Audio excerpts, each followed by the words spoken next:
Hi there, this is Sharon Rolfe, also known as the Queen of Courage, and welcome.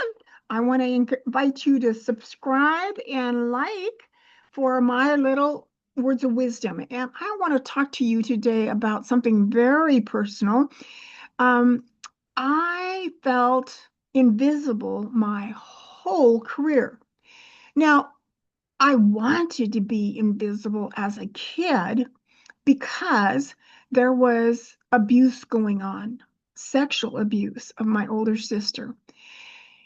And I wanted to be safe, like all kids. That's pretty important when you're a kid to be safe.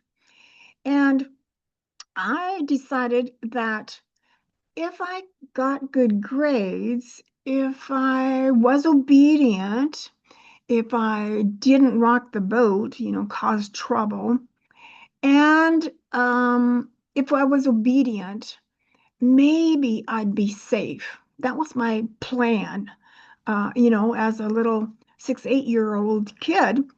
And I said many times, hundreds of times, thank heavens he keeps his hands off me. And but I liked learning. And so I kind of applied myself to learning.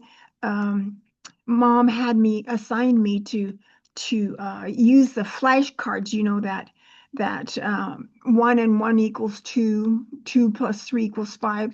And she had me draw my brother and sister on those little flashcards. They were in first and second grade, I think, at the time, and or maybe my sister was actually in the third grade.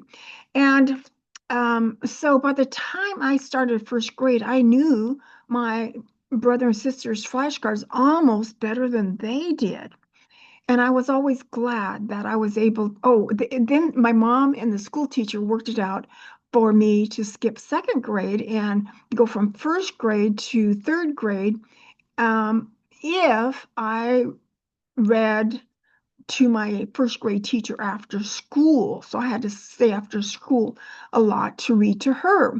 And by the time I started third grade, it was kind of tough, but they worked it out for me to go on in advance. And I was always glad that I was um, in a grade ahead of the people behind me, that because I was more mature, is what I thought.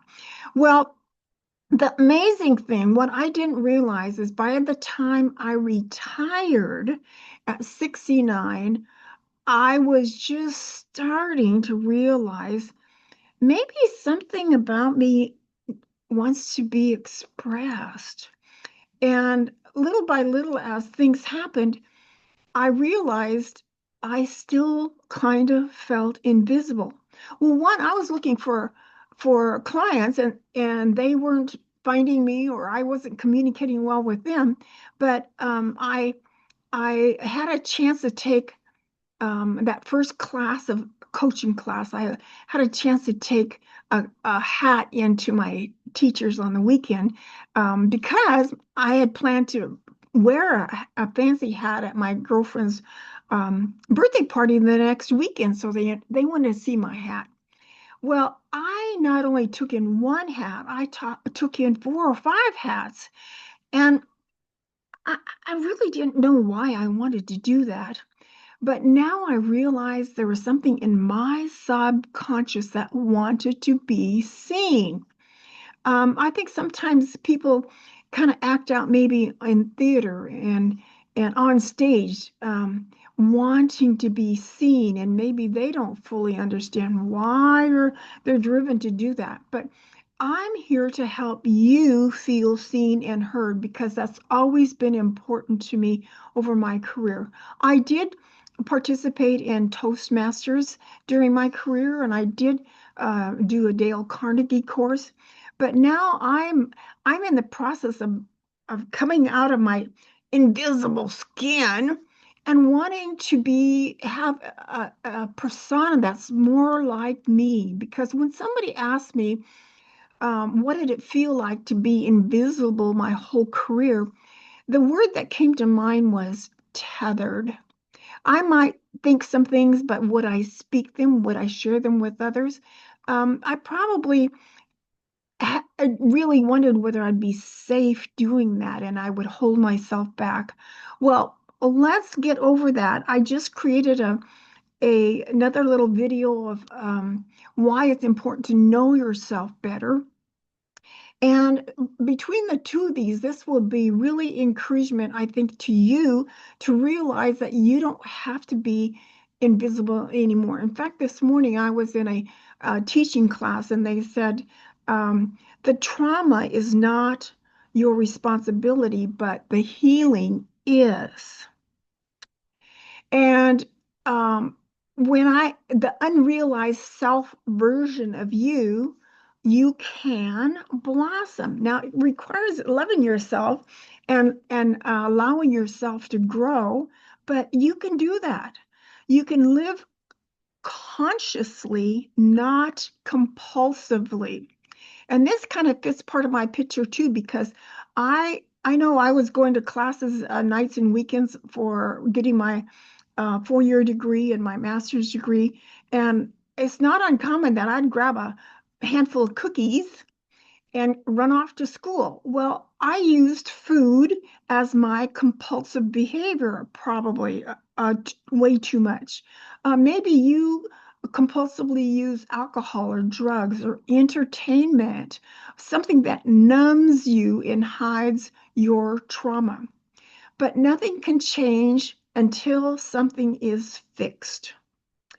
And you need to reveal it, share it with somebody. You need to feel it.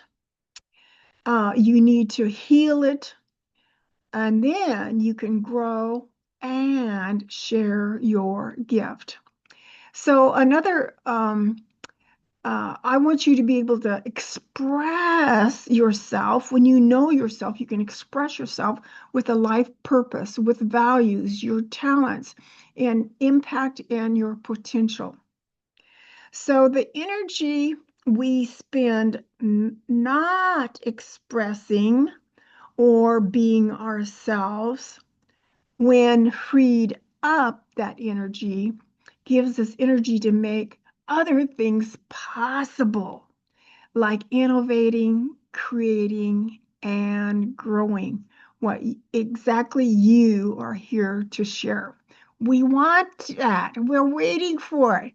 SharonRolf.com or I'm on LinkedIn and Facebook both a lot, almost daily. So I want to encourage you to be visible and express what only you can share. Thanks for watching.